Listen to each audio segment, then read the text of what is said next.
trafic de drogue, le député Carl Olive, j'embrasse, qui est venu me voir sur Europe 1 d'ailleurs, veut envoyer l'armée dans les quartiers. Êtes-vous d'accord avec lui? Oui ou non?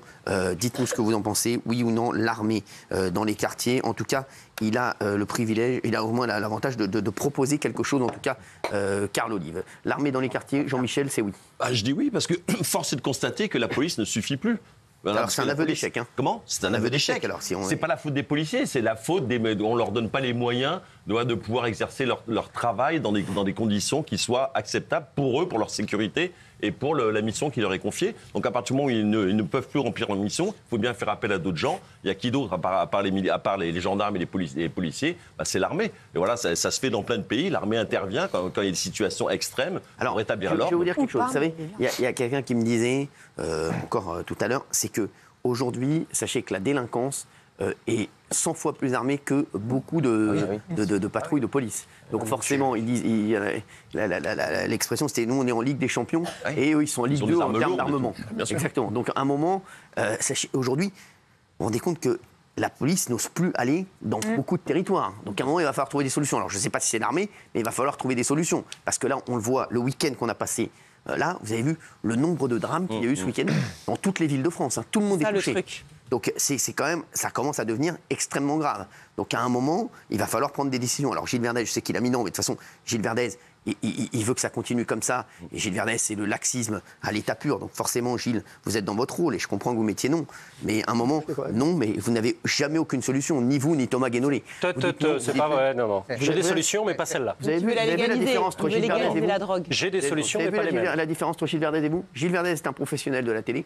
Et vous venez discuter alors qu'on ne vous a pas donné la parole. Merci Gilles, vous êtes un professionnel. Bravo. Alors, première remarque, vous avez raison, Cyril. Effectivement, avant, quand on commentait ce genre de trucs, c'était dans les quartiers de 2-3 villes. Oui. Aujourd'hui, c'est toutes les villes. Les grosses villes, les moyennes villes, les petites villes. Enfin, vraiment, toutes les villes sont gangrénées par le trafic de drogue.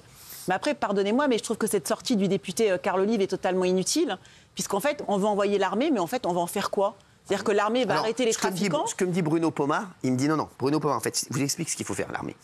L'armée, quand on dit envoyer l'armée dans les quartiers, je vais vous expliquer comment ça se passe. C'est pas l'armée qui va aller derrière les trafiquants de drogue, pas du tout. C'est sécuriser les quartiers avec l'armée et ensuite envoyer la BAC, envoyer la police. C'est ça. C'est pas envoyer l'armée dans les quartiers et vous allez avoir des militaires qui vont aller taper aux portes, défoncer les portes et dire est-ce que vous avez de la marijuana? Non, donc en fait, l'armée fera des rondes dans les quartiers. Non, c'est l'armée. Non, l'armée sécurise pour que la police puisse rentrer et faire son travail dans les quartiers. C'est ça, en fait. C'est pas tout à fait l'armée. Et c'est ce que me disait mon ami Bruno Pomar, il est d'accord avec moi là-dessus. C'est ça, en fait. C'est moi cette idée-là, que l'armée sécurise, même si l'armée ne veut pas, hein, sachez-le, sécurise juste, parce que, je vous le dis, l'armée, c'est pas la police. Et on adore la police, on adore l'armée, je vous le dis. Mais l'armée, c'est pas... Ils vont tirer 3 fois en l'air, hein. L'armée, il y a un truc, donc c'est ça le problème. Donc, c'est-à-dire que l'armée va tuer les gens. Quoi? Elle va tirer sur des gens. Non, oui, non, mais l'armée. de présence. Non, pas là. Si là, elle est juste en sécurisation, oui. Vous voyez ce que je veux dire ou pas? C'est juste sécuriser le quartier pour pouvoir. Aujourd'hui, il y a des patrouilles de police qui ne rentrent plus dans certains quartiers. Donc c'est parce que c'est une volonté politique qui va pas qui rentre, parce que sinon on peut permettre à la police de faire son travail et de rentrer dans les quartiers, puisqu'aujourd'hui ils ne peuvent pas y aller puisqu'ils ne sont pas en sécurité. Mais ils ont peur de bavure. Ils ont peur de bavure aussi. La police ne rentre pas parce qu'elle est paniquée en fait. Bien sûr, parce qu'ils ont peur d'avoir une émeute ou un truc comme ça. Donc c'est une volonté politique. Donc si l'armée sécurise, c'est aussi une des solutions qui est préconisée. Voilà, oui. Mais moi, je vais m'aller plus loin. Je suis pour qu'on envoie l'armée en cas d'émeute. Moi, je vois des scènes de policiers qui se font tabasser, qui se font caillasser, qui ne sont pas respectés. Et les pauvres, les policiers, ils font avec les moyens qu'ils ont. Et qu'on envoie l'armée, qu'on inverse ce rapport de force. Aujourd'hui, c'est la police qui a peur des délinquants, mais on est où? Donc, si l'armée permet d'inverser ce rapport de force, allons-y. Donc, on va arrêter les délinquants et les délinquants, on les met où? Voilà, les trafiquants. Déjà, on les met hors d'état de nuire. On arrête en prison, les prisons, elles sont exsangues.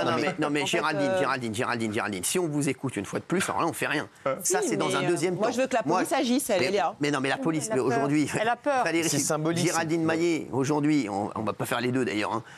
Géraldine Maillet, aujourd'hui, sachez que la police ne peut pas intervenir dans certains quartiers. Ils sont moins armés, beaucoup moins, et pas moins, beaucoup moins armés. Mais c'est une volonté politique si la police elle agit pas dans les quartiers.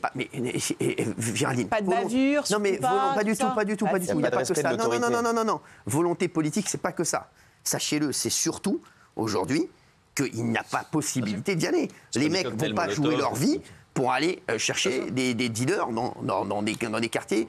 Dans des quartiers chauds, sachez-le, ils ne vont pas y aller. C'est un aveu d'échec, Cyril. Non, mais c'est bon, merci. Un aveu d'échec, mais là, aujourd'hui, les mecs, aveu d'échec ou pas aveu d'échec, à un moment, moi, je pense toujours à une seule chose. Je pense aux Français. Je pense aux Français qui n'en peuvent plus. Moi, j'ai habité au Lilas, sachez-le. Voilà, moi, j'étais dans des...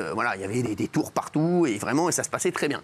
Mais à un moment, moi, je me rappelle, mon père me disait aussi, je ne peux plus aller soigner dans certaines cités, je ne peux plus aller soigner dans certains immeubles, parce qu'aujourd'hui, c'est impossible d'accéder pour aller soigner quelqu'un quand il faisait des visites à domicile. Donc aujourd'hui, il y a même les médecins, on oublie de le dire, les médecins ne peuvent plus aller dans certains endroits. Il y a des personnes qui sont en train de crever, ils ne peuvent pas aller les soigner parce qu'ils se disent qu'ils vont se faire arrêter par les dealers, par les trucs, par les choufs qui vont dire oui, attention, il y a un mec qui est chelou. Hein. Est-ce que vous vous rendez compte dans quoi on est? Donc aujourd'hui, moi je pense toujours aux Français, je pense toujours à l'urgence pour les Français. Donc je ne sais pas si l'armée est la bonne solution, mais en tout cas, il faut bouger et il faut bouger vite. Parce qu'on le voit, chaque semaine, chaque jour qui passe, il y a des drames et il y a des gens qui n'ont rien à voir avec les trafics de drogue ou quoi aux caisses et qui sont des victimes collatérales et il se passe des choses très très graves. Donc aujourd'hui, moi, dire l'armée sécurise et derrière la police peut faire son travail, je suis désolé, je ne trouve pas que ce soit une si mauvaise idée que cela. Bien sûr. Jean-Michel. Bah oui, même les pompiers, maintenant, ils se prennent, quand ils interviennent, ils prennent des lave-vaisselle du 3e étage ou des objets comme ça, on balance tout, des coups de mortier, parfois des armes lourdes, etc. Donc là, à partir du moment où il ne faut pas dire qu'il n'y a pas de place dans les prisons. Ça, c'est un aveu d'échec, on reste les mains dans les poches, on ne peut rien faire. Comme moi, j'ai des potes qui habitent en cité, etc. Les mecs, ils me disent, et ils sont potes en plus avec les mecs, ils me disent, même nous, à un moment, ça devient compliqué. Il me dit, Cyril, ça devient compliqué. Quand on a notre mère qui vient nous voir, un truc, on a peur, on est obligé de prévenir, etc. Je vous jure que c'est vrai. Mais même les gens dans le quartier n'en peuvent plus. Les gens des quartiers, parce que l'immense majorité, il ne faut pas stigmatiser les quartiers, l'immense majorité ne pose aucun problème. Ils n'en peuvent plus. Il faut reprendre le problème à la base. Exactement. Si t'as des dealers. C'est une minorité, les mecs. Voilà. Ne crois pas que tous les mecs. T'as des dealers qui font la loi, qui ont des Kalachnikov, qui ont des AK-47, qui ont des machins. On veut aller leur prendre, mais on ne peut pas parce qu'on a peur d'eux. Gilles Verdel. Je partage votre analyse sur les territoires interdits de la République, inaccessibles aujourd'hui aux médecins, aux forces de l'ordre. Mais pour moi, l'armée n'est pas la solution. On n'est pas au Mexique. Alors, vous pouvez me dire, on n'est pas encore au Mexique, peut-être, mais on n'est pas au Mexique. Il faut arrêter avec l'armée. L'armée, d'abord, vous l'avez dit, ne voudra pas. L'armée n'est pas là pour ça. Donnons plus de moyens aux policiers. Mais on ne peut pas même sécuriser un quartier avec l'armée. Je suis contre. Mais Gilles Verdez, il y a une urgence. Vous êtes encore dans le rêve. J'ai mon ami Bruno Pomar, qui m'écrit du RAID. Exactement, Cyril. Il faut permettre à l'Office anti-stup et la PJ de faire le démantèlement des réseaux. Oui. L'armée en patrouille pour casser le sentiment d'insécurité pour les gens de ces quartiers. C'est tout. C'est l'armée en sécurisation pour pouvoir permettre aux gens de faire leur travail. Mais c'est peut-être pas la bonne solution. Mais aujourd'hui, Gilles Verdel, vous n'avez proposé zéro solution. Plus de police. Dire il faut plus de police et plus de moyens, vous voyez bien que c'est pas possible plus pour l'instant. Plus de policiers, T'es d'une mauvaise foi, mais il y a encore quelques mois, tu étais d'accord avec le fille qui voulait désarmer la BAC et maintenant tu dis qu'il faut plus de moyens pour la... Si, bien sûr que oui. Non, j'ai pas dit, c'est pas vrai. Bien sûr. Il l'a dit. Cyril, il y a 3600 points de deal. Comment vous allez les sécuriser? 3600 points de deal. Gilles Verdez, on va le faire petit bout par petit bout. Si on vous écoute, on ne fait rien, Gilles Verdez. Mais regardez-moi, regardez-moi ce que vient de me dire Gilles Verdez. Tous ceux qui nous regardent ce soir, c'est insupportable d'entendre ça, Gilles. C'est insupportable pour les Français. Vous vous rendez compte comment vous baissez les bras? Vous êtes à l'image de ces politiques qui se sont succédés depuis des années. Il y a 3600 points de deal. Et bien justement, à un moment, si tu fais rien, il y en aura 4000, puis 5000, puis 15000. Mais Gilles Verdez, non, il y en a 3600. Comment on va faire? Gilles Verdez, s'il vous plaît, continuez. Allez amener Fatou au restaurant et laissez les grands s'occuper des problèmes des Français. Merci. Je voulais rajouter juste un tout petit truc. Si donc il y a des dealers, ils dealent pourquoi? Parce que ça rapporte de l'argent, on est d'accord. C'est un marché qui est propice. Moi, pardonnez-moi, avant d'envoyer l'armée, je pénaliserai les consommateurs. Sur moi, le nerf de la guerre, c'est le consommateur. Les petits bourgeois là, qui prennent des petits pétards le week-end, ou des petits rails de coke en disant non mais c'est bon. Ils ont du sang sur les joints et ils ont du sang sur les mains. Je suis d'accord avec vous. Et donc verbalisons. Si un consommateur, on lui dit il y a l'autre qui dit non parce qu'il doit s'en. Mais c'est pas grave. Mais si il y a des pays dans le monde où si on est pris avec un joint ou quelque chose comme ça, on va en tôle direct. Et ben je suis désolée. Si on dit toi t'es consommateur et tu vas prendre, on sait pas 2 ans, je peux dire que la consommation elle va baisser et les dealers ça va baisser direct. Alors, il y a Joseph qui m'écrit, Joseph Ségur, un ex-policier qui me dit l'armée n'a pas les moyens judiciaires, il faut mettre de la police. Exactement. Non, mais on sait ça, mais qu'est-ce qu'on dit tous les jours? On propose des solutions. Si on écoute Verdès, Benaïm, on propose rien, on va dans le mur. Je suis désolé, les gars, les gens proposent des choses. À la place de l'armée, on peut mettre des compagnies de CRS. Elle a raison. Mais Benaïm, on n'en a pas assez. Vous croyez vraiment que les compagnies de CRS... Mais j'attends d'abord. Lui, il va nous donner la solution dans un instant. Le lit, il va nous la donner. Ça va pas vous plaire. Je sais, mais j'aime bien. Ça va pas vous plaire parce que c'est quoi le métier de l'armée? Voilà, merci. Voilà. Non, mais j'ai pas dit. Non, mais au moins, il propose quelque chose. Mais il ne faut pas proposer n'importe quoi pour proposer. Si. Proposer, ça suffit pas. Je préfère. Proposer des trucs intelligents, ça sert à rien. Je préfère. L'armée, son métier, c'est de faire la guerre. Merci. Donc si, effectivement... Ils nous aident pour les inondations, pour les avalanches, pour tout, là. Il faut bien mesurer de quoi on parle. Là, on parle du génie, dans ces cas, du génie militaire. Mais si tu mets l'armée dans les quartiers pour sécuriser, ça veut dire que tu leur donnes les moyens de le faire. Voilà. Si tu leur donnes les moyens de le faire, si c'est pas sécurisé, ça veut dire qu'effectivement tu utilises la force. Oui. Le problème de l'armée, c'est qu'elle n'est pas formée à l'utilisation proportionnée de la force. C'est ça, exactement. Donc c'est ça. Et je vous rappelle que ce truc, c'est un vieux serpent de mer de communication politique depuis au moins les années 2000. À chaque fois qu'on se sent dépassé par quelque chose, il y a toujours un Gus qui va arriver et proposer de mettre l'armée. Et quand tu lui demandes, tu lui dis « Ok, vas-y, banco mon pote, on fait comment ?» Et bien là, il n'y a plus personne. Parce que concrètement, c'est joli, concrètement, c'est toujours possible, tout est toujours possible, mais comment tu fais derrière pour gérer tous les problèmes de proportionnalité? La police aujourd'hui, son métier, c'est le maintien de l'ordre. Et il y a déjà des militaires dans les quartiers. Ça s'appelle les gendarmes. Oui. La gendarmerie nationale, ce sont des militaires. Les gendarmes mobiles sont des militaires. Et c'est les seuls qui sont habilités au maintien de l'ordre. Moi, je veux qu'on ait un maintien de l'ordre réel. Je veux qu'on donne des moyens à la gendarmerie nationale. Je veux qu'on leur donne des vrais moyens.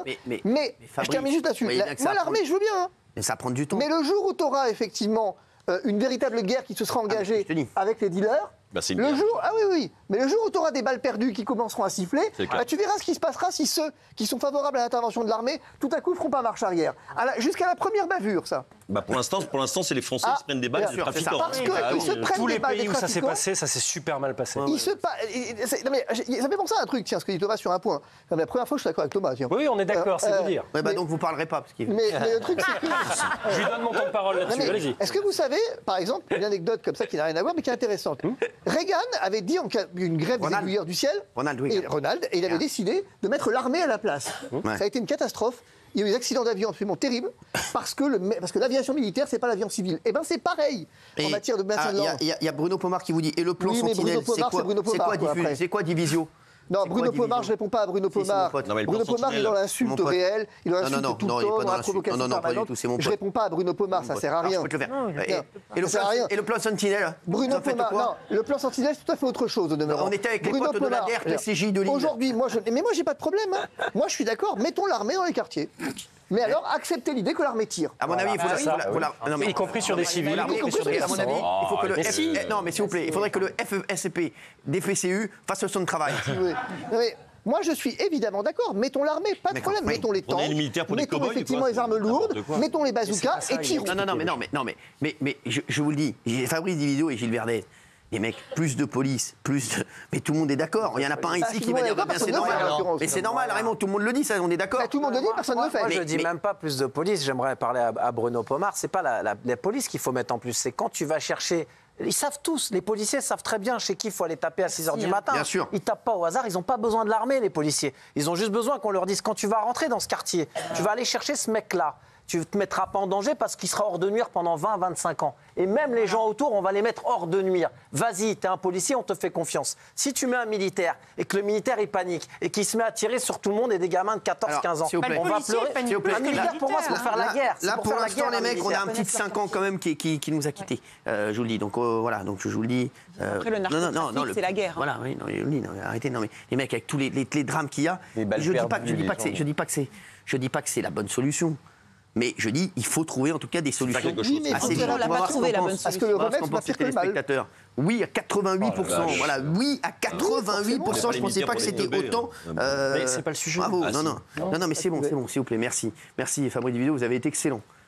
Même quand on n'est pas d'accord, vous êtes bon. Vous voyez que je vous dis? C'est le cuir de vachette, ça. Merci.